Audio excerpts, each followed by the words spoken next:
This Monday Night Football props and NFL Week 11 recap edition of the Sports Gambling Podcast is brought to you by Underdog.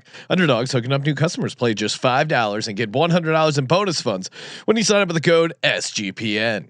What's up, everybody? You're watching SGPN. Fuck the Cowboys. Let's go, baby.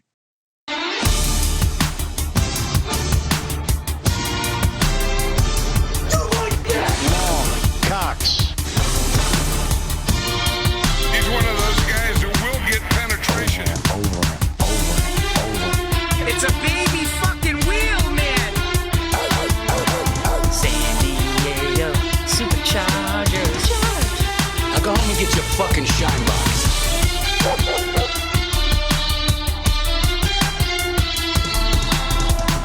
Ooh, welcome everyone to the Sports Gambling Podcast. I'm Sean, second the money Graham with my partner in picks, Ryan, Real Money Kramer.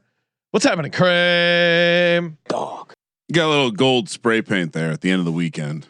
Make things a little bit better. A little first touchdown. Bank. Nice. There you go. Congrats. Yeah, you know, J-Mo in the end zone. Got a long sweat on it, so that's always fun. Yeah, I almost hit. I tweeted out Eagles defense first touchdown. Cooper DeJean almost took that first one to the house. So that was my first touchdown sweat. And Baker got a touchdown first. Bucks touchdown. Unfortunately, didn't hit the first touchdown, but we got a lot of games to get through. The Eagles win again. Ryan 8-2, number one in the NFC. Instant reactions to that Eagles 16-9 win and cover. One of my locks. Tried to get it on the circuit card. How are we feeling about the Eagles? Did you try to get it on the card? Yeah. Yeah. I do not recall that. Okay, you said I'd rather go with the Rams. You didn't try to get it on the card. Oh, okay. You asked me if I want Eagles or Rams. Yeah. That was me trying to get it on there. No, you trying to get it on there would just put it on there like you did the previous week when you wanted to play the Eagles. So nice try. No, I didn't play the Eagles last week. No, earlier in the season we played the Eagles. There was no deliberation. Okay. This is just you looking for an out on accountability once again. Eagles awesome win. 16-9. I was on the amazing. Eagles this week, just so we're clear. Congrats on your cash. How you feeling about the Eagles? I mean, probably strong defense. Hopefully Lane Johnson's not out too long. That might be a problem. Yeah, I mean, whatever's going on with the offense is just going to keep going on. They're a defense first team, and they're going to win sloppy games in the cold weather like this. So Jared Goff was horrible. Yeah, I honestly think Jared Goff Island was ringing up, but Eagles defense played well. Detroit also met them in the middle. I disagree with that. I think it was just a complete domination by the Eagles defense. I mean, I just said they played well. I'm saying the Detroit offense also played horribly. Okay, with the exception of a couple plays, they were clearly missing Sam Laporta. Yeah, they weren't able to get any push on the offensive line, and so it's back-to-back games where the team that was number one in EPA per play offensively just got destroyed by this defense. I mean, seeing the defense in person in Lambeau, I was like, holy shit. Now that Jalen Phillips is there, now that their linebackers are healthy, the depth they have at the linebacker position, what they got going on in the secondary, Adoree Jackson making plays for this team, Jordan Davis playing out of his mind, Jalen Carter knocking down passes left and right. This is one of the better Eagles defenses I've seen in a long, long time. I mean, I thought last year's defense was incredible, but this year's defense, I think, has a chance to be even better, which sounds kind of crazy. And yeah, I think the offense will figure it out, but they have such a long leash to figure it out because this defense is just amazing. Yeah, I mean, the defense is better, but the offense is much worse. I don't know about that. I mean, statistically, Saquon's having the broadcast showed it was he's having a historically bad year relative to last year. Yeah, they also AJ Brown. The narrative of AJ Brown talking in the locker room is going to be a narrative as long as the offense isn't playing lights out. And yeah, I mean, I do think the Lane Johnson thing would be a little like this is the second time he's gone out. He's a critical piece. The guy, what's the guy who came? Fred something or other. Fred Johnson. Clearly a step It's down. a step down, but Lane will be all right. He'll gut through it. He'll get out there. I'm not too worried about the offense, and this defense, man, is just phenomenal. It's such a fun defense to watch. Stopping the Lions 5 times on 4th downs. When is Dan Campbell ever going to get criticized? Maybe I'm sensitive to just everyone calling Nick Sirianni a fucking idiot for. Do you think he made a bad decision? I mean, it's easy to say, look, we just stopped you. You're an idiot for going for it on 4th down. But if you were rooting for the Lions, would you not have wanted them to go for it on every one of those situations? No, I think at some point you needed to get points. You needed to get field goals. Clearly, it was a low scoring game. Your defense was playing well. I think they should have played a little bit more conservatively on those 4th downs. I think I watch football with you every day. You consistently want the aggressive decision, right? Yeah, but so I think that's what he's doing. Okay, but I think so. I know what you're doing. You're doing this whole like, wah, Sirianni gets shit for bad decisions. I mean, Dan Campbell's consistently aggressive. I think that's what he ran a fake punt when the Eagles had their starting defense out there. That to me is a bad decision. That I agree. I'm not talking. I'm not talking about that play. I'm talking about when you're just conventional going for it on 4th down. That's what you want to do. I think in general now, like running fake punts is a bad decision. I think you also have to have a feel for how the game's going. Your defense is the best unit out there for you guys. Going for it on these 4th and 10s when Jared Goff can't complete a pass. I don't think was a good strategy. I mean, when you could certainly attack his stubbornness. Like it was pretty clear Jared Goff, like I was saying, didn't bring his A game. It was a little too cold. I don't know if the thermals were too restrictive. But I mean, when I saw him come out in long sleeves and 2 gloves, I go, "Oh, we're good. We're good." I don't know if I'm sure you did actually. Did you notice before the game? So they're cutting around, right? Florio wearing a normal jacket, Jack Collinsworth wearing a normal coat, and then they cut over to Rodney Harrison. He's wearing some sort of spacesuit. Which I think he changed later in the game. Like someone must have like hit him up and be like, "Dude, you look ridiculous. Everyone else is wearing normal winter clothes, and you're wearing some sort of." I mean, it was straight out of like a futuristic like Matrix, maybe Snowpiercer. And maybe the guy on Snowpiercer would have worn that when he takes a Snowpiercer reference by Kramer. Also, the Eagles are in a tremendously good spot just from a tiebreaker standpoint. Yeah, well, they've beat all the other good teams in the NFC. Who else has the chance to take the 1 seed?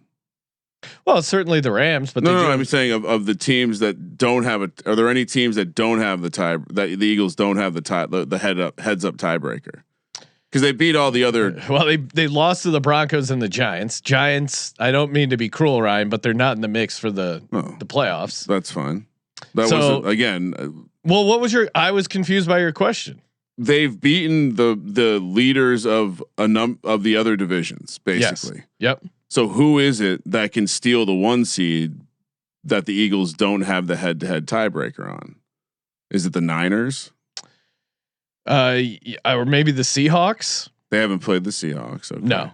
Bears, they do end up playing the Bears. Yeah, Bears are 7-3. Well, they're only 1 game back from the Eagles, and they play the Eagles. I like our chance at home against Caleb Williams, but it's possible. No, it's in Philly. Yeah. Yeah. No thanks. What's that number? A touchdown? It could be. We'll see. We'll see how 7.5. We'll see how next week goes. I see the phone line is lighting up. Appreciate everyone calling in. I know. Why don't we start with? I saw Japan hopped on. Let's get a new voice on here. I don't. Well, actually, you know what? This is perfect to bring this guy on. Maddie J. I was gonna say Maddie J updated his handle. Okay, don't be confused. The Yapper. Oh, there he is. Hopefully he can hear us. Maddie, are you on the line? Hello. Yo, what's up? Maddie J, you're on the Sports Gambling Podcast. Fuck is up, my DJ? Happy Sunday. Fucking go. How we feeling?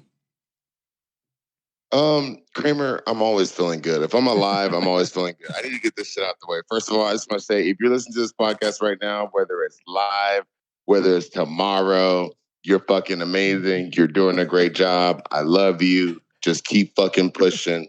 Let's have a great week, everybody. Hell yeah. But also, Go fucking Birds. Stop fucking playing with us. That's what I have to say about everything else. That's all I really need to say. Do you understand why? Because I'm sorry, guys. I literally took it when I saw that green light up. I literally also, Sean. First of all, I was gonna tell everybody, listen, if you're an idiot, by the way, if you don't know ball and you didn't know that the fucking Eagles were gonna be doing this right now, if Sean would have let me on in the fucking podcast, I literally asked Sean, I was like, hey, yo, Sean, I've got some picks, yo, Sean. And yet, this is how you know I knew that Sean was not going to fucking let me on the fucking preview. Because he said, yeah, we'll see. I'll let you know. I was like, wow. He's not going to fucking let me know. you big time him like showbiz. You know what? If I said that to you, Maddie, I do exactly. Exactly. No, well, listen, we don't have the call-in line. Listen, where you're at in your season right now, this is what I thought, and I think this is the true statement. And I know you guys like to keep it short. I'm not trying to ramble, but listen, fucking nothing changed. Like when I looked at the season before this preseason started, nothing has fucking changed. Like there was maybe some minor details. I'm not saying people didn't get traded. Yes, there were some trades. Yes, some people, the Micah Parsons thing, different things like that. I would say the Micah Parsons trade was probably debatably, besides the Shadur Sandals shit and the trade and Jackson Dart, you know what I'm saying? Kramer, I'm so fucking sorry. Kramer, I love you, Kramer. I mean, I'm not a Giants fan, you know what I'm saying? Go Birds, but I'm so fucking sorry, Kramer, because like the way that it happened this way, it just was not fair. It's just not fair to me. But listen, dude, nothing really changed. I feel like this season right here is all about like, I feel like it's just about just storylines. I mean, every single team that's playing right now, everything that's going on right now, it's really just about the 1-2, about the drive. None of the teams have really changed. Like the Chiefs are the same, but they just need it more. Like the fucking Lions are the same, but they're healthy this year. Yeah. So what are they gonna do? Like name another team. Like any team that it's all about storylines with these teams this year. And I just felt like I don't know. And How for about some this? reason, Discord fucking sucks. I'm sorry, Sean. I'm not trying to. Discord sucks. So I can't really say anything. I can't really hear you guys for some reason, just like Kramer says all the time. I want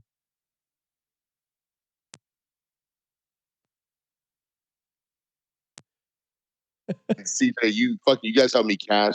If you're not fucking locked in, if you're not just fucking blindly doing a round robin on these fucking plays on the props parlay, like Kramer, Sean, please tell them. Like if you look inside my DMs, Yes. how much green tickets am I fucking sending? Oh, he's on fire. Let's fucking go. Let's go, Maddie. During the off season, what the fuck is up, guys? All right. Appreciate you calling in, Maddie. I love this fucking podcast. Let's go. It was never in doubt. Never in doubt. Eagles were always gonna win. Fuck the Lions. Fuck the Packers. Fuck everybody in the fucking NFC. It was always us. It's only gonna be us. Let's go. I fucking love all you guys. Love you, Maddie. So sorry for talking so long. I'm gonna get out of here. Let it ride. Stop with me, guys. Let's go. Okay. I feel like Go Birds. I feel like we're at a. It's like you're at a wedding or a formal event, and it's someone has a couple cocktails and then decides like what, this is the moment. Hey, does anyone else want to say anything at a wedding? And then someone goes up and grabs like, I just want to say that Kramer is greatest guy of all time, and I love the Eagles. Love you, Maddie. Appreciate you hopping on, man. I will say if there's someone that's like. The DMs that are just filled with screenshots of great parlays is very exciting, but at the same time it gets overwhelming, and it's like, well, do I have to respond? So I usually just go with a like money bag emoji, something like that. I appreciate everyone hitting us up in the DMs. It's great to chop it up with you guys. Appreciate everyone smashing that subscribe button, hopping on the Discord line. I see some callers. We're gonna get to a couple game recaps. We got our Monday night props as well. Kramer. Miami Dolphins 16, Washington Commanders Redskins football team 13. Dolphins covered the 2.5. Incredibly ugly game. Shit game. Yeah, I set my alarm for basically the end of the first quarter. I woke up. It was 7:15. I saw no one had scored a touchdown. I just hit snooze for a while. Did the same. You know, last night I did my usual, which is pass out on the couch, wake up about 2 a.m. Nice. Put out my first touchdowns, and at the moment I put the first touchdowns out, I was like, you know, I could probably sleep through the entire first half and miss nothing. And I ended up getting to the office about halftime. So which is normally I'd be up much earlier, and it felt great. And I'd say that it was an easy pick, even though it wasn't. It came down to the wire because the Commanders were never winning or covering that game. I mean, that was insane. Again, I like being aggressive, but the Dolphins should have kicked a field goal at the end of regulation. It's gone too far. These football guys have gone too far. They were huge pussies when we were growing up, even in the late 90s, 2000s. Like the post COVID, everyone's in YOLO mode with going for it. At some point, it's too much. It's crazy. I also nailed the handicap of the field being shit because it's a dainty little Spanish men running around. Softest soccer league in all of Europe. Which, by the way, I got some DMs commending me for my handicap of La Liga, filled with pussies. I'm just telling you. Great turf analysis. One of my better handicaps this week. Other than we'll get to it during the Giants game. Other than some Jameis related stuff. Yes, let's talk about that game. Green Bay Packers get the win, 27-20, and it's a push on our sheet. We picked it at 7. We both had the Giants catching 7 there. Kramer, any thoughts on your G-men? This was the full Jameis experience, right? 4 dropped interceptions. The last one that gets caught isn't even his fault. And yeah, they covered the spread if you bought the half point. No one bought a half point in this game. No one bought maybe people bought it off the 7 if they were playing the Packers. Packers are not good. We did discuss. That's my takeaway. We did discuss Jameis anytime, which that came in at 10-1. That's the on the pregame show. Just nailing the pass interference, the drawn pass interference calls that would have led to you brought it up. Sneak, which I don't think it actually went down like that on that drive, but on the previous drive, that's exactly how they got on the 1 yard. You're right. Yeah. So that was that was the only fun thing. Hey, Jameis didn't even get the passing yards.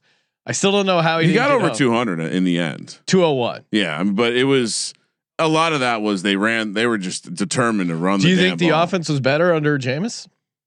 Under Jameis or under Kafka? No, just did you think the offense looked better today than normal?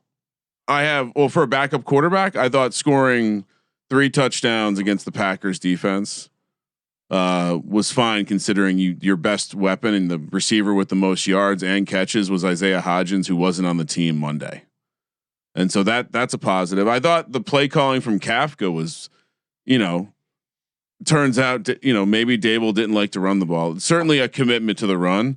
It was the best the offensive line had looked run blocking. Yeah. And so I thought the offense looked good from a team effort. It's crazy that Dable started Russ. Like if maybe it's not only his decision, we'll never know. But whoever's decision it was to start Russ over either of the other, like Jameis, functional offense. Dart will come back, and if they're going to run the ball like this, I think it's going to look pretty good. And I guess I mean there are no receivers out there. Jalen Hyatt needs to be cut. If you want to watch. He runs a corner route at the end of the game and he's just stopped. And in the post game interview, he's like, "Yeah, I saw the cornerback was over there, so I just sat down." After the game, Amani Toomer on the post game for the Giants broadcast is like, "I don't know what Kafka's up to, so I don't want him to step out of line." Amani Toomer's a very classy guy, Michigan man, but he goes, I've never known a corner route to be an option route ever." Yeah, because it's a timing route. It's an anticipation route. If you break it off, it's going to be an interception. That, to me, if you want to send a message, which by the way, there was some benchings by Kafka today. So he's clearly like telling everyone this is different than Dable. He changed the day off from Tuesday to Monday. And if you want to send a message, you cut Jalen Hyatt. I think 2 things will happen. If by the time you're listening to this, based on my read of his post-game press conference, Shane Bowen will be fired. Oh, wow.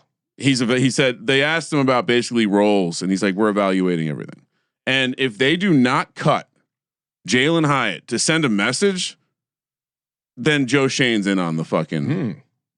then he's got to go. He's in on the fix. Joining us on the line, inside Green Bay Packer insider, Dick Puncher himself. Dick must have felt good to get off the schneid there. How you feeling about your Packers 27-20 win against the Giants?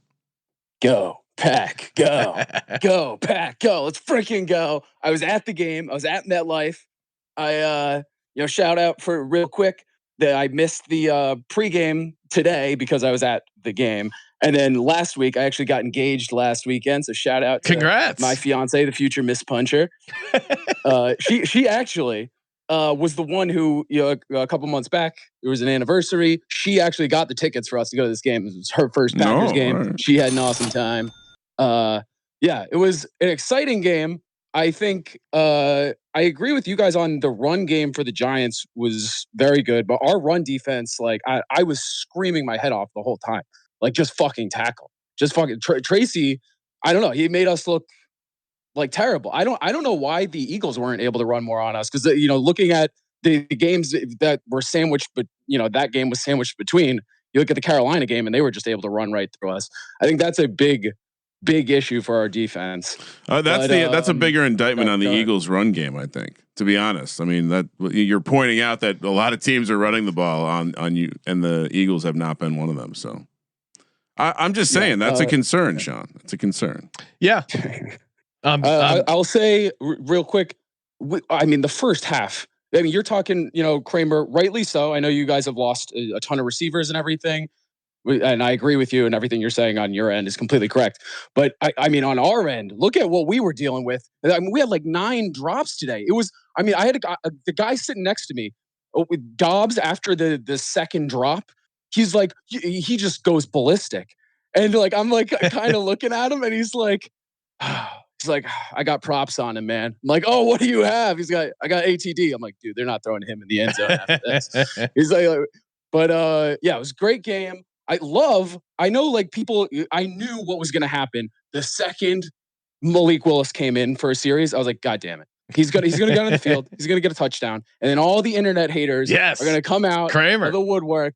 Oh, he should be the quarterback. Dude, look what Love did in that game. I mean, Love can't catch the balls for the receivers. He did a phenomenal job. He played excellently. He threw multiple touchdowns, no interceptions with the shoulder getting hurt. When, by the way, putting his body on the line there, causing that injury. I thought he did phenomenal. Kramer talked about how many dropped interceptions we had. That was a big issue for us. But I thought the play calling was much better this week for the Packers. It had been very shaky. There was one sequence where we went like run, and then we had 3rd and short at midfield, and we went for a long bomb pass. I thought that was kind of dumb. But other than that, I thought play calling was much better. And if we just fix the freaking drop problem, and I'll give Kramer this. He didn't even mention this, but we got away with the freaking fumbles from Musgrave. I mean, one of them we got lucky. Musgrave had a bad game. And then the other one really was a fumble. I mean, they kept showing it on the screen. I was like, yep, that's a fumble. I thought they were just looking at whether his knee was down. I was like, well, his knee's not down. He clearly caught the ball. And then they're like, nope, incomplete. And every Packers fan there, I saw like turning around to Giants fans being like, yeah, I don't know what the fuck they were doing there. I mean, whatever. It at this point, the refs. Decker was commenting on this as well today, but the refs really chose to get involved in some games today. I would say that was one of the themes of the weekend was refs getting involved, and we just don't need it. After watching this weekend, I would say let's just get rid of pass interference. Let's just get rid of pass interference, or figure out a way to not let refs completely botch what should be a pretty easy call.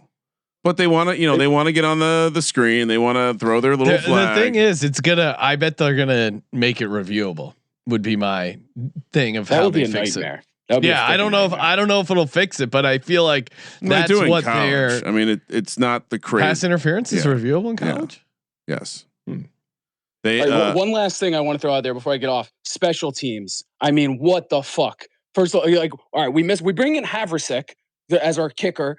Right, because apparently McManus is injured. Oh, that's interesting because he was injured, and then we brought him back, and he starts missing kicks, and then we're like, oh wait, he doesn't have a new injury; it's the same injury, but he was fine to play before. Bisaccia decided he was fine to play. misses a bunch of kicks, costs us, wins and potential like overtime opportunities. And then it's like, oh, well, now he's not good enough to play. So now we're going to put in this other guy. And now the other guy is missing all the kicks. And then it's just unbelievable. It's unbelievable the decision making that goes in to this, the whole special teams unit. And somehow, like, yes, it was very wet. Like I was there, it was very windy, but like it was an extra point. At least the Giants' extra point miss was from, they had the penalty, and that was excusable in the windy conditions. A freaking extra point, like how do you miss two? And it was just ridiculous. I do think the wind had a little something to do with the drops. I mean, the Giants had a couple too. I think it just creates like a weird knuckling effect with the ball. And so while the receivers definitely dropped some passes, I'll give a little bit of talk to someone else who was in the building, and it sounds like the wind was pretty real. Unlike it was so. It was windy. And here's my takeaway on the Packers. Matt, whoever calls the plays, I think it's Matt LaFleur, is not good. It's just nonsensical. You're getting 6 yards a clip running the ball against the Giants defense. Nope. Let me have Jordan Love drop back 9 steps and flick the ball up in the air, and hopefully the receiver is able to go up and get it. It's routinely that's what they rely on. It doesn't make any sense. I thought it's like after watching a full Packers game, very high on the 2Q meter, and. Yeah, I think I think they're not a very good team. I mean, this is a Giants team that had very little offensive anything, and they were able to maintain 3 touchdown scoring drives with a backup quarterback, leading receiver, practice squad guy. That's just final question for you, Dick. Do the Packers make the playoffs?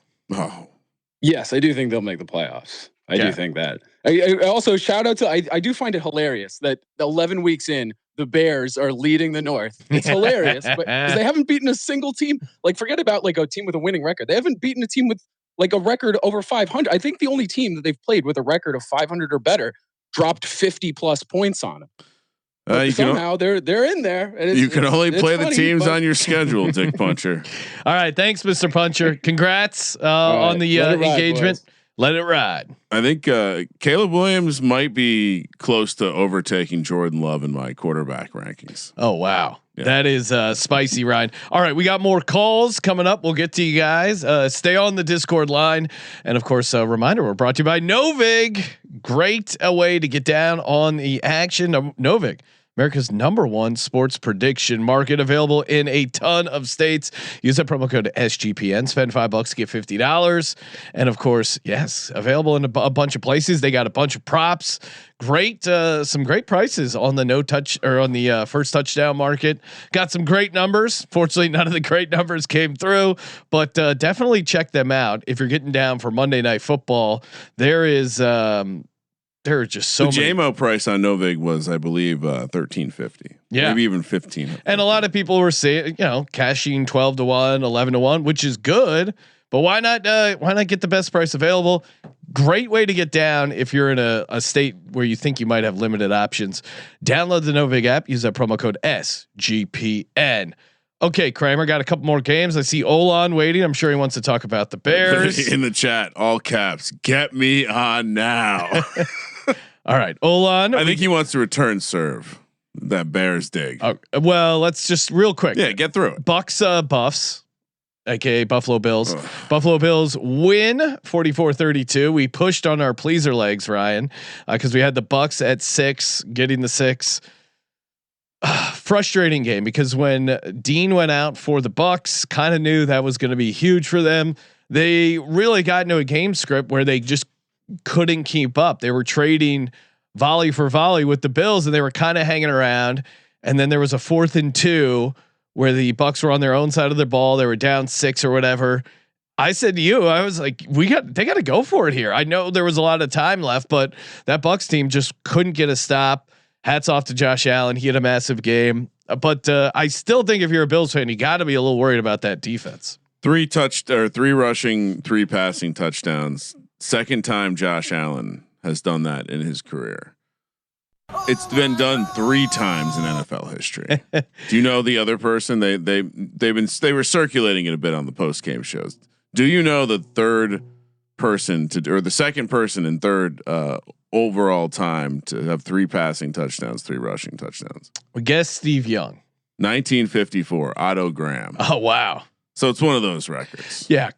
In hindsight, should have been on the Bills. This was a Bills off a loss back at home, but it's crazy to say it. I kind of don't think they dominated. Maybe it was just that first quarter. I got super optimistic about the Bucks chance here. Bucks special teams. But that was you're right. That was really the thing that really changed the game. Was the Bills starting field position was just awesome every single time. I didn't have that in my handicap at all. Their ability to just get 40 every return was like 40, 50 yards. I want to rewatch it too because I don't recall James Cook doing much. I don't recall other than in the passing game. Like I want to know what Todd Bowles screwed up on the back end of that. You know, like it was like they sold out too much. I almost need to pull up this box score now. But yeah, I mean, look, the Bills. This was the stamp the MVP award, assuming the Bills keep winning games. It's hard to overcome.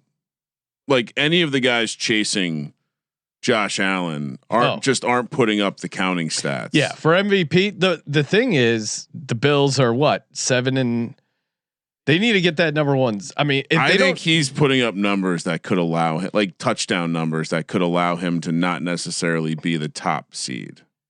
I think, and meaning so much to his offense. Yeah, I think if Drake May wins a division, you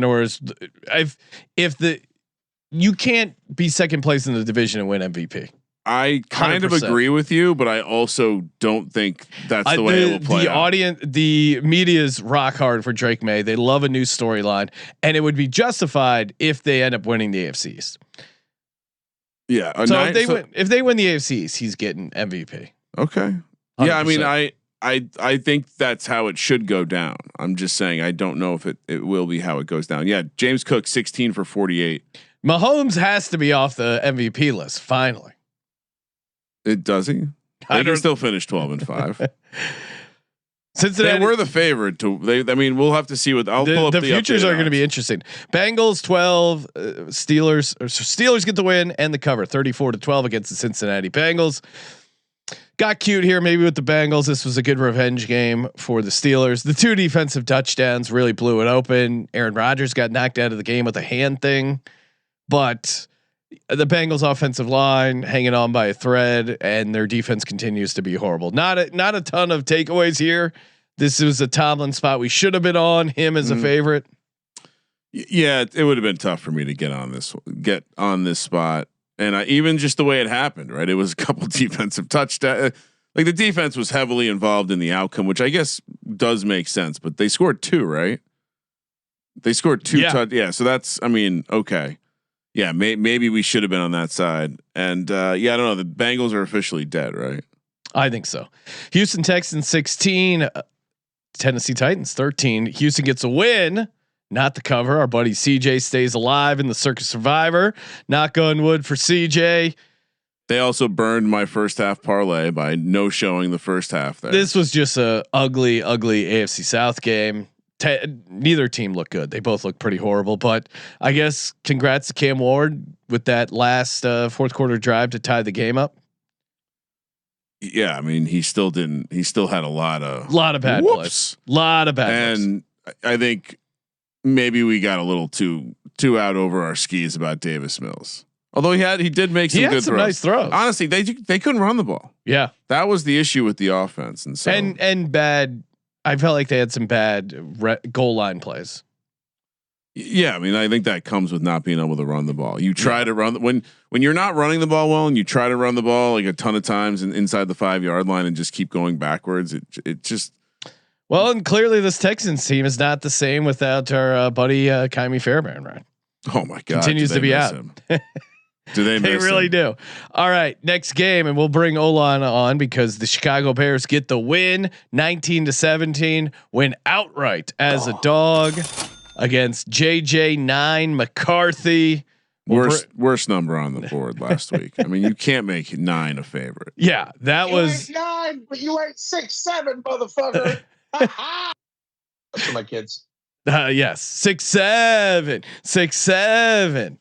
Olan, how you feeling about your Chicago Bears? Nice win. Seemed like 9 McCarthy drove down, got them the lead late, but then the Bears get a great kick return, put them into a pretty good field goal range. Still had to run it a couple times. I would have been a little more aggressive getting into field goal range, but hit the, what was it, like 51 yarder to win the game, walk it off. Got to feel good to get revenge for that Monday night to start the season.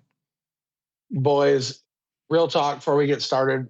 I just want to let all my G-Jins out there take care of your mental health. I took like a 3-week break from betting.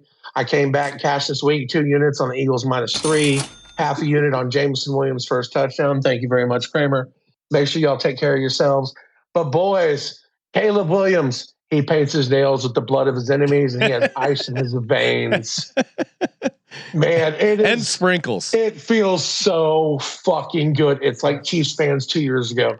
You don't give a fuck what the score is going into the last minute. You know it has the ball. You are going to win the game. Only difference is my tight end don't bang Taylor Swift. My quarterback listens to Taylor Swift, but it's okay.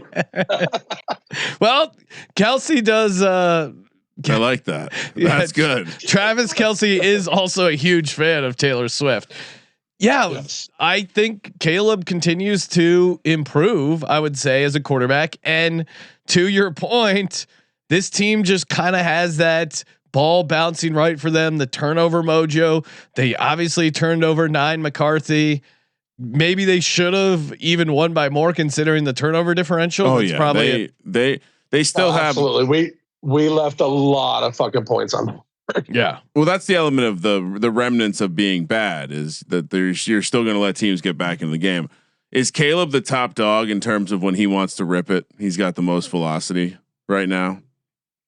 Man, dude, I have never seen anyone throw off their back foot that fucking hard. I mean, dude, it is ridiculous. If you put him on a radar gun, he might be the Josh fastest. Allen, maybe, yeah. But I feel like even it's tough because I feel like also for better or worse, we see Caleb Williams whip it as hard as he can more than the other quarterbacks. Not always advisable. Whereas I feel like most of the veteran quarterbacks, if they are whipping it super fast, it's only in select situations where Caleb, like a joke about he likes him like being it. able to do velocity when he's been over and throwing, but I just can't make myself do it. No, it reminds me of Brett Favre. I know they're very different people. They send different pictures. Yes, they both send dick pics. Wow, allegedly. Wait, well, it's not uncommon for young people to send dick pics. Oh yeah, they snap. I was joking. I don't think it would be a dick snap. That's the craziest part, that he knew how to send a dick pic with his level of. I mean, that was back in the day when not everyone had an iPhone. Yeah, dude, I mean, he did that shit with like a Motorola flip phone. Yeah. It's like 16 bits. Could you imagine? It's just funny to think of Brett Favre flipping up, open his phone, and be like, "Hey, honey, check this out." He's one of those like farm in Mississippi. He's trying to get like a signal with the cornfield. Can I borrow your coffee shop Wi-Fi? I have to send a photo text to this and Jets cheerleader. Just because I've been practicing tonight, Sean. I do need your help, Kramer. You cannot help me with this, but Sean, as a Bears fan, I ain't been in this town for a while, but hey man, can you help me find my way around first place in my division? Because shit feels real fucking good. Let's go. Yeah, eat it up. And Dick Puncher, you want to talk about who we've beaten? We beat who the fuck they put in front of us. You lost to the Browns and the Panthers, motherfucker. You lost to half a football player. Bryce Young is half a football player. And yet he also won today. We'll get to that game. My God. All right. Anything else, Olan? Appreciate you calling in, man. Thank you for the Eagles bet. Kramer, thank you for the first touchdown. Seriously, y'all, take care of your mental health. Do what you got to do. I fucking love you all. Fuck the Packers. On the real, congrats, Dick Puncher, on the engagement. Let's fucking go. Bear down. Good, better, best. Never let it rest. I'm going to fuck your mama and touch your girlfriend on her chest. The Bears. Beautiful. Let it ride. He's bringing. We gotta set up a wrestling match. Not a real fight, but a wrestling match because both Dick Puncher and Olan are great at cutting promos. Oh yeah, I was gonna say I don't know if they're in the same weight class. Well, yeah. Actually, I have no idea. Like it would be. What if Olan was like a tiny short person? We only know Dick Puncher because he's said in the shirtless like hype. Yeah, we don't actually know. I mean, Derek still wants to meet Dick Puncher, so maybe one time we'll meet him. We'll get him out there, meet him in person. We gotta again come out for contest weekend. That's the best weekend to get everyone out there, or any Friday nights, or most Friday nights. We're at Visa doing our show there. Been doing a lot of handshaking lately. Oh yeah, it's super fun to meet everyone, and Circa's a great place for the meetup spot. Bowen the Truth is calling in on the Discord. Bowen, don't recognize the name. Where are you? What's your name and where are you calling from? Call me Bowen. You guys hear me? Yeah. What's up, man? Thanks for calling in. Where are you calling from? Calling from Ohio, man. Just love what you guys do. You guys are sharp fucking betters, dog. I'm telling you what. You guys are getting me for early retirement. You know, third shift here at Campbell Soup. Oh, nice. So you guys make the night go by quick. Let me tell you what. Appreciate that, man. Appreciate the support. How was your betting day? Anyone you want to put in a locker? Any bets you want to celebrate? Today was all right. It was a broke even day. I'll take a break even day any day. Oh yeah. You don't lose money. But I do got one for Monday night, Dallas defense anytime touchdown. Okay. Ooh. I don't know. We might not like. Good luck with that. That's a personal choice. Are you personal choice? And also, Geno Smith throws interceptions. That is true. He is a bit of a turnover machine. So you like Dallas defense to get in the end zone? Do you have a team, Bowen? That Dallas dog, fuck your Eagles, fuck your Giants. How do we have so many Cowboy fans that listen to us? Well, they like it. They like it. It's like sitting in the corner and watching your wife get fucked by a big black dude. Some people are into that. Hey, everyone! It takes all kinds. Appreciate you. Why wouldn't listen to us if I was a Cowboys fan? We are not particularly kind to Cowboys fans or Cowboys. What do you make of your Cowboys? What do you do this season? Listen, this will probably be the first year I ever said we were not going to make it to the Super Bowl. But years to come, we got first round picks. Watch out next year. And look out for the '90s Cowboys coming back. I like that. He's saying the picks are going to transform them into a contender. All right. That. Jerry Jones done it before. He can do it again. We'll stay tuned on the Cowboy Renaissance. Other than that, thanks for calling in, Bowen. Appreciate it, man. Yes, sir. You guys have a good night. Let it ride. Let it ride. I feel like we need to find a good place to donate money to help keep Jerry alive for longer. Yes. Whatever. If he ever is diagnosed with a disease, we got to hop right on it, Ryan. Well, yeah, whatever the soup kitchen, but for like stem cells. Yes. Get one of those right outside Jerry's house. And I see username Gray. Whoa. Alston 3 calling in. Gray, you're on the line here. Gray, you're on the line. All right. I'll leave him on. Maybe he'll hop in. Other than that, we got some games to get to. We just talked about Bryce Young. He gets the win and the 30-27, the cover. They were 3.5 point dogs. We picked it at, man, this Falcons team has so much potential. They look so good at times and just game after game continue to mess things up. Dog shit. And maybe Raheem Morris has to go. Shit. I realize a lot of it's probably on Penix, but he's making like his 10th start. Blowing games is a coaching problem. Yeah, 100%. And Raheem Morris is just not a good head coach. Remember when Thomas Dimitroff, or was it? I think it was him. Maybe it was the Saints GM. Shamed the entire league for not hiring Raheem Morris. That was funny. Fucking guy might just be a good. All right, maybe he's a defensive coordinator. Yeah. Just because a guy is a defensive coordinator and has charisma doesn't mean he can do the head coaching job. 100%. Also, Michael Penix sucks. Whatever decision that was last year to sign Kirk Cousins and draft Michael Penix, they both played in this game. They both sucked. You lost to the Panthers twice in 1 year. It's really people were hyping this team, Sean. It's really funny. You have Bijan Robinson. Well, I thought you have Tyler Algier. Yeah, I think when we did the preseason show, I had them 10-7. I thought they could be that. I thought they could be that. Well, I also had the Bears going in the playoffs, so I took some shots. What are you laughing at? I'm just You just say, yeah, but the Falcons are horrible. I'm getting that to has that. nothing to do with the Bears. I'm saying I had the Falcons going 10-7. Ugh. Obviously, I was wrong on that, but the counter is all these games they've lost. They've been in those games late. Yeah, but you look at the talent, and I don't think it was crazy to project Penix might be a serviceable starter. He's certainly been below that because of some of these wild throws and missed opportunities. It's not just one thing, but the other thing is this defense I thought was going to be very good and be a big reason why they were going to be 10-7. I didn't think they were going to do anything in the playoffs, but I thought they could be that last team to sneak into the playoffs. And this team also beat the Bills at home. So it's been a weird year for this Falcons team. The Bills have created a lot of weird anomalies that maybe we need to ignore. Because they're responsible for a bunch of the weird outcomes. I think the Falcons, buying into the defense, being a bunch of young guys, not necessarily working out. Raheem Morris is a defensive coach. To your point, if anything, the offensive scheme seems to be working. It's just the quarterback can't execute it.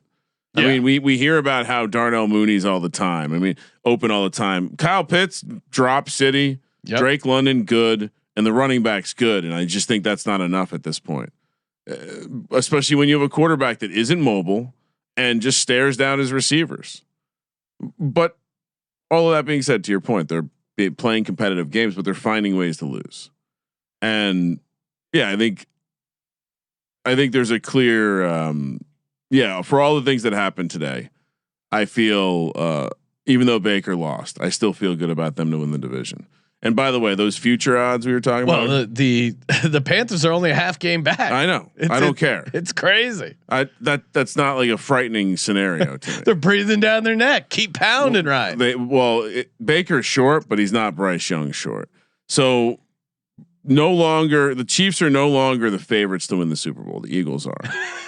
The Chiefs are still the Chiefs are still 10-1 to win the Super Bowl, which is shorter than the Broncos, who are 14-1. It's wild. Well, it makes sense. The playoffs are involved. The division price, Broncos are -270. Chiefs are +490. Chiefs are what? +490. What are the Chiefs not to make the playoffs? I might have to get a piece of that. We'll have to. I'll have to check. I can't check now, but we'll have to check somewhere that offers a no. Jacksonville Jaguars 35, Chargers 6. Congrats, Ryan, to your Jacksonville Jaguars. Very odd. It was a tense viewing situation with our buddy Justin Decker, huge Chargers fan. You, huge Jags fan, jagging off all over right in front of Decker. That is a disgusting act. I mean, I don't know what to make of this Chargers team. I really have no idea. I bet against them at home against the Steelers because I thought their offensive line sucked. It didn't matter. I bet with them. Okay, their offensive line being bad doesn't matter, or does it? Herbert looked bad. 81 passing yards, only 21 rushing yards. Didn't get over his prop. Where's the Herbala? They're very quiet. Very quiet. That means they're planning something. They got destroyed. There's not much chatter.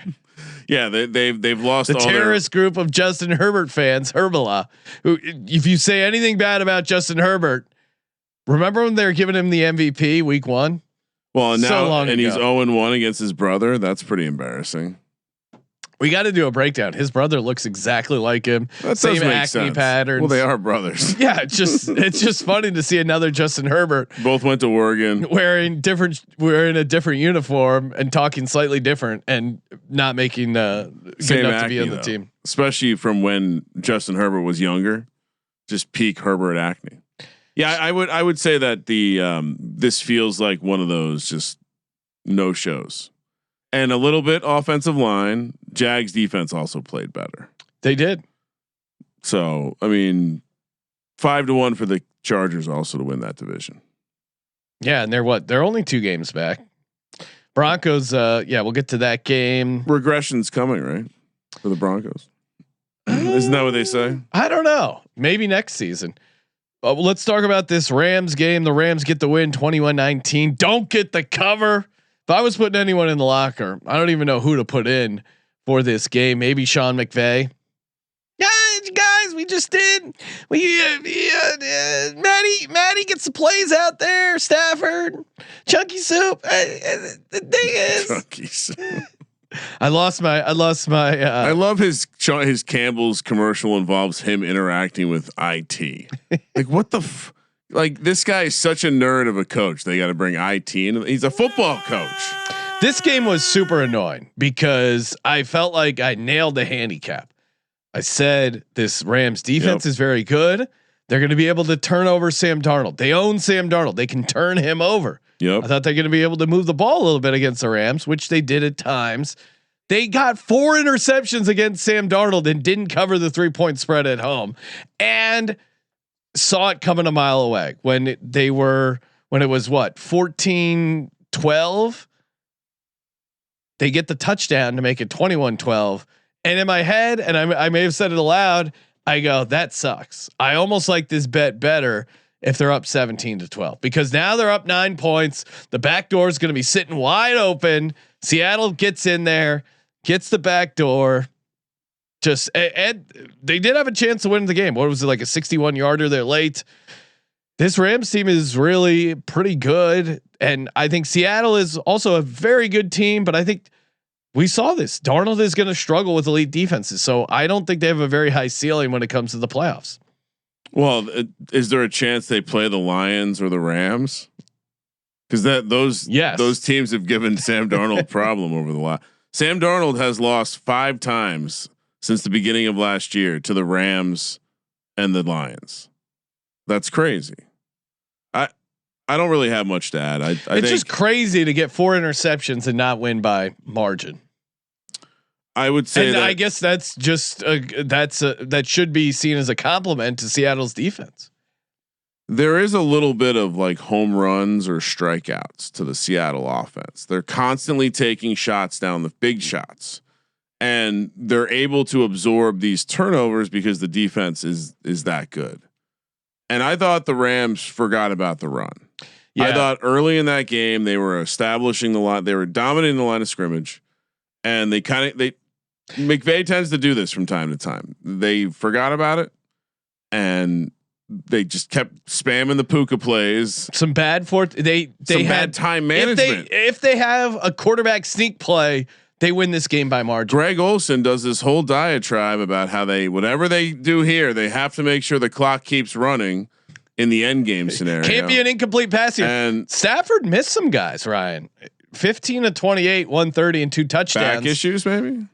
That 4th down play, he pumped instead of getting rid of the ball. There was also another one where he kind of sailed. What did I call him earlier in the office?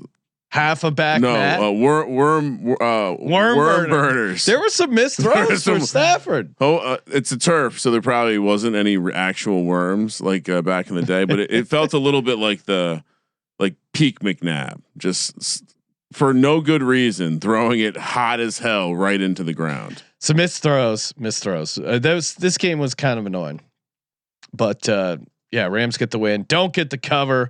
49ers get the win and the cover. They cruise 41-22. This was annoying because we both picked the 49ers. I didn't actually bet on the Niners. The Brock Purdy coming back from injury thing scared me a little bit, probably more than it should. He didn't look cruise. Good. You don't thought they cruised, but he had a lot of moments of not looking good. Yeah, but he had that dime to George Kittle. He had some nice throws. Yeah.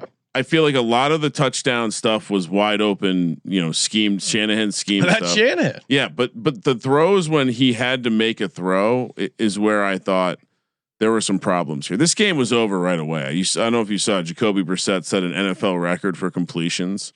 I mean, that sums that game up perfectly. Jacoby Brissett, career backup, somehow set an NFL record for completions in a game against a Niners team who gets their starter back. And I didn't think he had his best game, but McCaffrey, Kittle, everyone else around him played well. Defense played well, and Gannon's close to where this could be a problem, right? Like he's getting fired now soon. Team's kind of quitting a little bit, like not quitting, but like they just back-to-back blowout losses. Yeah. And I don't even know if it's Brissett's fault. They're injured. There's a lot of excuses, but still, they No, Brissett's not the problem. That's the craziest part. If anything, he provided them a little bit of a spark from Kyler. Baltimore Ravens 23, Cleveland Browns 16. Ravens get the win. Browns get the cover. How annoying. Very annoying. I had my money line round robin. It was Bears, Bucks, Browns. Bucks didn't get it done, but I did have the Bears going into this, so I needed the Browns money line. The Browns were live. The Browns had a defensive touchdown. They were intercepting Lamar left and right, and then they just eventually let it slip through their hands. Dylan Gabriel got knocked out of the game. Shador came in. He looked horrible. Yeah. So if you're not up to speed with Cleveland sports radio, and shout out to Big Play out there, but a lot of it's, you know how the sports talk ecosystem works. A take gets out there, right? You got host A over here has a take. Everyone, it gains momentum. And over the last couple weeks, the entire Cleveland fan base has been calling for Shador Sanders. Why is he not playing him? He can't possibly be this bad. Dylan Gabriel gets the concussion. They get their way, which, by the way, Dylan Gabriel stays in this game. They win this game, period. Well, I think he was executing the offense enough. Yeah. The running game. They didn't. How many? Quinshon Judkins had like 13 carries at the half. He ended with 17. Some of this is Stefanski's fault though, too, because it's 3rd and 10, and there should never be a 3 and out with Shador Sanders coming into a game where he throws on 1st down, throws on 2nd down, throws on 3rd down. True. And you have Quinshon Judkins. True. Completely. There was no easy stuff designed for him. They did not do a good job setting him up at all. I'm not making excuses for him. He also played poorly, but you have what it amounts to being your 5th string quarterback coming into the game, and they did nothing to help him. So I thought this was Shador looked horrible, but I also thought Stefanski didn't do a good job of coaching and play calling. Or Stefanski isn't even calling plays now. Yeah, I mean, blame the man who should be blamed, Tommy Rees. Well, again, insulating himself from whatever disaster is looming. Yeah, I thought Shador did exactly what we would have expected him to do in the version where he wasn't that good. He wasn't hitting his back foot and throwing the ball. He was scrambling backwards.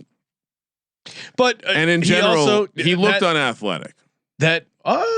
I wouldn't say that. I thought he actually had a couple nice scrambles in the pocket. He looked unathletic. I thought. No, but he had a couple once he got out and started running, I think he's fine. I don't think he's comfortable in the pocket. Yeah, but I think his athleticism when he was using it correctly, I think did help him.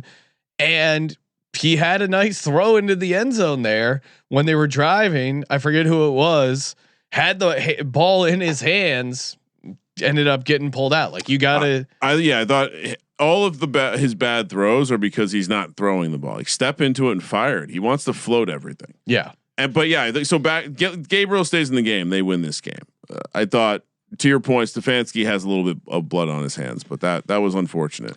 But yeah, I mean, how do you forget about Judkins? You just keep running the ball. It doesn't make sense. He looked good early. Lamar, I see Lewis in the chat. Lamar is cooked. Lamar did not look good. He did not have a good third game. Straight road game. Bad spot. That's why we are on the Browns. If anything, we probably are on the Ravens next week because of it. They're not playing the Cleveland defense at home. Myles Garrett isn't going to be on the team they're playing next week. How about he have 4 sacks? Just give him the Defensive Player of the Year award. What do you think his odds? He has to be overwhelming chalk, right? Yeah. Ravens at home next week against the Jets. That'll be God. What's that spread going to be? 12.5 points? That's not a serious guess. They were just 13 against New England. You think New England's got a higher rating than the Ravens? You know that's not true. I think it's going to be over 2 touchdowns. You think it's going to be 14 points? All right, I'll pull it up. I'll guess 12.5. You guess 14. It is 14.5 on the blue book. There you go. But I know ball. I'll shop around. I can find a 12.5. I know ball. I see a Circus got 14 flat. Yeah, I see some 14s. And then in other news, the Defensive Player of the Year award, Myles Garrett -195. Guess who number 2 is? Micah Parsons. What has he done? I feel like he has some plays here and there, but it's been relatively. He did nothing in the game against the Giants. He got a sack at the end of the game, which was like whatever. But yeah, I mean, can anyone else even win this award at this point? Like, I feel like Garrett could even get hurt and miss a couple games. He's doing it on a dog shit team with no offense. It's ridiculous. Denver Broncos get the win 22-19 and the cover 4-point home dogs. I'm pissed. I was a believer. I have them to win the AFC West. Oh man. I got caught up in Chiefs fever. Everyone, Chiefs are great. Oh, they're going to be fine. They've got it figured out. Andy Reid off a pie. Everything's going to be fixed. It was weird. And then Bo Nix had a pretty good game. Defense played pretty well. Defense played great. The story to me is the defense. Yeah. Mahomes was constantly looking very confused. And even when he was scrambling around doing his bullshit, it basically was PI or bust. Yeah. I'm pissed. I stopped believing when Bo needed me most. I turned on him. Yeah. I think it's fair to, we'll see that they're going to be in the playoffs now, which means they might be a very interesting team to fade in the playoffs. I don't know if I'm fading them at home. Yeah, I guess it depends who they'd have to play. I mean, the AFC is a prickly bitch right now. Yeah, it's going to be. And my Eagles beat the Broncos in the Super Bowl. Ryan, I know you've been touting your Bills, Jags Bucks Super Bowl future. Still alive. Bills go to Denver, round 1 of the playoffs. Okay. Rematch of last year. Love the Broncos there. Yeah. Yeah. They'll be a home dog. Yeah. What do you think? What would you make that line right now? 3 points? Bills. Yeah. Bills will be. Give me Broncos on the money line. Still time to believe. After that game from Josh Allen, maybe Bills minus. Well, no, because the Bills 3.5. Yeah. Based on the Chiefs Bills line from earlier too, 3.5 would be the number. And Go Beeves pointing out. Bo Nix did have a great line. He goes, "If you're scared, go to church." I mean, I appreciate his he's one of these guys who, regardless of the talent in his arm or his legs, he plays the position well until he doesn't. Now, I think a lot of him playing the position well is how well the coach schemes up that game. He can last game against the Raiders. What the fuck was that? He also plays down and up to the competition, I think. Yeah. He often can rise to the moment. Yeah. But if the setup isn't there for him, the Raiders game is a perfect example. He looked like if he played that game against the Chiefs win by 3 touchdowns. Well, the defense played pretty well, but I thought a lot of it is how Peyton kind of sets up the offense. And there is something to say about Peyton having his receivers start to him shuffling all these dudes around. You have Troy Franklin now. You have Sutton now. It feels like a little bit like the quarterback is getting his guy. Like he has some guys now. All right, got a couple more callers on here. We'll try and get to Dilly Daggers. Dilly, you're on the Sports Gambling Podcast. What's happening, Dilly? Hey, just chilling at the casino before I go back down to the floor, shoot some craps and some blackjack. Very nice. Yeah. Just wanted to give a shout out. This is why you tune into the pregame show. I asked Kramer about Jameis Winston getting frisky with the feet. 8-1, parlayed that with AJ Brown and parlayed it with Jalen Hurts just in case one of the two cashed when I asked you, Sean. Yes. And you parlay Jameis Winston and Jalen Hurts to get in 20-1. What can you say? Very nice. I should have done that myself. Pregame show. Great, great plug for the pregame show and great question, Dilly. The Jameis anytime touchdown was delightful. Great. We got a whole dance. It was beautiful. And, awesome. Y'all are totally right. The Browns were an absolute smash spot, 100%, all the way through and through. I mean, we got the cover, but it still I'm the money line ticket that I had to shred. I feel a little bit robbed, or kicked in the nuts. You have a very big right to have there for sure. 100%. Yeah, that was annoying. It was I will also just collection of me just having the worst. This was the worst gambling weekend of the NFL season, and I still got a dog and a lock, right? So, Dilly, a little lighter at the craps table this Friday, maybe. Sean. Dilly, where are you throwing dice at? What casino? So, I'm actually from Arkansas. To be honest, I'm currently enrolled at UArk. So nice. And by the way, just give a hit out, Kramer. We do not think that we're better than anybody. We know our football program's horrible. Y'all can have Franklin. Not trying to gloat or anything. So y'all can have him. We don't think we're better than y'all. Y'all have Interstate Man. We don't. But I'm in Oklahoma right now, shooting dice. Oh, nice. Oh, there you go. Well, have fun out there. Fun, quick story. Driving across the country from Virginia Tech to California when I moved out here after graduating, Sean, and we stopped in Oklahoma. I believe it was like the hometown of Troy Aikman or some dumb shit like that. Or at least there was a billboard stating such. And when going to like a Super 8 to get a motel room, the guy made us open the U-Haul to prove that we did not have people in the back. We did not. Well, it's always good to double check. Hey, Dilly, thanks for calling in, man. Appreciate it. Yeah, I appreciate it, man. Until next time, let it ride. Let it ride. Appreciate you, Dilly. Throw some Yo 11s. Yo 11, get them going. And shout out to our buddy Big Cat Ryan. Ran into him at the old craps table. He was hanging out.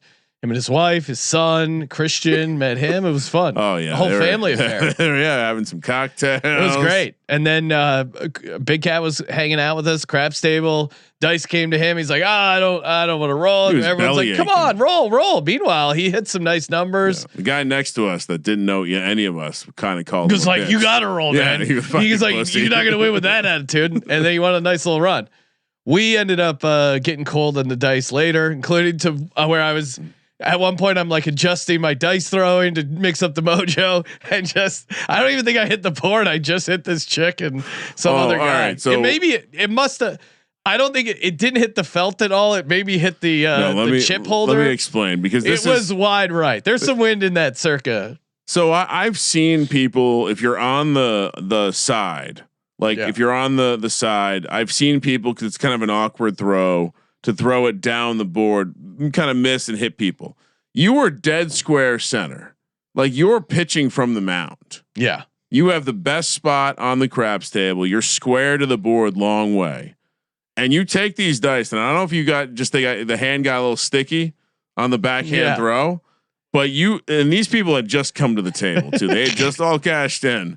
I saw a couple nice looking ladies with I assume their boyfriends, and Sean just both dice. Like, maybe you caught the chip tray with one of them and it bounced up, but they were direct shots, which pretty embarrassing. Pretty embarrassing. Sorry for embarrassing. No, not for me. Oh, okay. Pretty embarrassing for you. I shook it off. Yeah. All right. We're hey, shout out to Rhythm. If you're not already on Rhythm, what are you waiting for? Download the Rhythm app. Bunch of great winners, sides, props, totals. They got it all perfect for loading up for Monday Night Football and building your own models. You can either build your own model, you can tail theirs. This is a play. I didn't give it out when we talk props, but man, it makes a ton of sense. Brock Bowers under 6.5 receptions, which I think Brock Bowers is going to have a good game, and I kind of like his yards, but his receptions being 6.5, and you got to get to 7 on the over. Same as last week. Oh no, last week was 5.5. You sure? Yeah. Okay. Last week was 5.5. Rhythm like the under there. He only got 1 reception. I looked at it this week. I'm like, oh, he's going to have a bounce back game. Well, they bumped it up an entire catch. So Brock Bowers would have to get to 7 catches. So I agree with Rhythm. I actually like his under 6.5 receptions. I do think he could get there yards wise. Stay tuned. But again, track your picks in Rhythm for a chance to win $1,000, college and NFL. And of course, you get 25% off with the promo code SGPN25. That's the app Rhythm. RITHMM, promo code SGPN25. Just pulling up the historicals. Not to it does seem like it closed 6.5. The only game that he's had a number less than 6.5 was for the Jags game. For what it's worth. When we talked about it, was 5.5. I'm telling you, it closed 6.5 last. Oh, okay. That's all. He's just getting a ton of respect. And you look at his game log. You had to guess how many times has he gone over this year? He missed 3 games. Once the game after he came back. Yeah. Even before he went out, he was consistently getting 4 or 5 catches. It's just hard to do it